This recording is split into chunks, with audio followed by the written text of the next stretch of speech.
इस देश के कांडी अफसरों का जितनी बार जिक्र होगा, नेहा 25 का नाम कोई नहीं भूलने का। कांडी ऐसा किया है, खुद चीफ मिनिस्टर को मैडम को सस्पेंड करना पड़ा है। तो कटनी की सीएसपी के पद पर तैनात थी। सीएसपी होता है सिटी सुपरिटेंडेंट ऑफ पुलिस। ठीक है, Madhya Pradesh public service commission का एग्जाम पास करके आप बनते हो, पुलिस की नौकरी है, बढ़िया एक अफसर का पद है। तो होता है कुछ ऐसा है कि अप्रैल 2026 में नेहा 25 के पास एक केस आता है मर्डर का, जिसमें एक लड़का अक्यूज होता है जिसका नाम है अंकित लोधी। ये जब आता है केस इसके पास, तो इन्वेस्टिगेशन करने की बजाय ये अक्यूज्ड यानी आरोपी के पिता से कहती है, काम करो तुम मुझे 15 लाख रुपए दे दो, मैं तुम्हारे लड़के की प्रोसीडिंग्स को इतना डिले कर दूंगी, इतना लेख लतीफी कर दूंगी इसमें कि भाई तुम्हें बेल मिल जाएगी कोर्ट से। अब लड़के के बाप कहते हैं कि भाई बेल तो हमें चाहिए, लड़का मेरा मर्डर केस में आरोपी है, लेकिन मेरे पास 15 लाख रुपए नहीं है। तो कहती है अच्छा 15 लाख नहीं है तो एक काम करो, वो जो तुम्हारी जमीन है ना जिसकी कीमत 1 करोड़ रुपए है, तुम वो मुझे दे दो। वो कहते हैं ऐसे कैसे दे दूं, 1 करोड़ की कीमत की जमीन है। कहती है ठीक है, तो एक काम करती हूँ, मैं तुम्हें उसके बदले में 15 लाख रुपए 18 लाख रुपए मैं तुम्हें दे देती हूँ, और वो जमीन तुम मेरे नाम करवा दो। तो लड़के के बाद, क्योंकि अब लड़का उनको जेल से छुड़वाना है अपने, तो उन्होंने कहा ठीक है अब क्या करें, मरता क्या ना करता।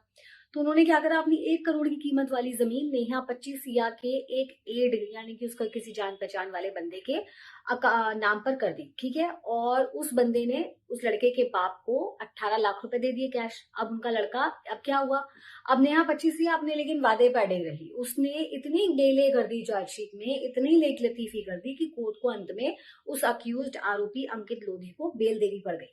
ठीक है, अब क्या होता है कि इसके बाद ये केस वहीं के वहीं रुक जाता है, थम जाता है, कुछ पता नहीं चलता।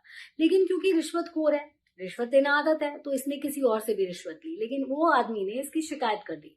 शिकायत कर दी तो इसके पर्दे खुलने लगी। लेकिन क्या हुआ कि बहुत समझदार भी थी, तो तुरंत ही इसने मामले को निपटा लिया, सुलझा लिया। वो लेकिन आदमी जो था वो नहीं माना, उसने कहा कि भाई ऐसे कैसे। तो वो लोकायुक्त के पास पहुंच गया। अब लोकायुक्त के पास पहुंचकर जब शिकायत हुई, तो पता चला कि मैडम के खिलाफ और 2-4 रिश्वत की शिकायतें हैं। तो किसी एक दूसरे आईपीएस अधिकारी को इनका केस सौंपा गया कि भैया पता कीजिए।